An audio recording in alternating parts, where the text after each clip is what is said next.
Maswerteng gabi po mga ka-STL. Narito na po ang resulta ng STL Rizal para sa araw na to, 3rd November 14, 2025. Araw ng Biyernes. Naway ang mga natayaan niyo pong mga numero kanina ay manalo nawa ngayong gabing ito, 8:45 PM. Kaya kunin niyo na po ang inyong mga ticket. Narito na po ang resulta.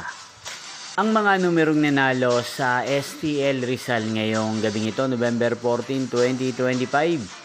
8:45 PM third draw. Result 30 at 14 in exact order. At ngayong gabing ito sa STL Rizal, atin pong i-shoutout si Ate Jimena ng Rizal. Shoutout po sa inyo Ate Jimena, sana po ay nasa maayos kayong kalagayan. At sa lahat po ng mga taga Rizal, shoutout po sa inyo. Inyo pong napanood ang resulta ng STL Rizal sa channel na to, Roderick Hernandez TV. Magkita-kita pong muli tayo bukas ng alas 11 ng umaga. Thank you for watching.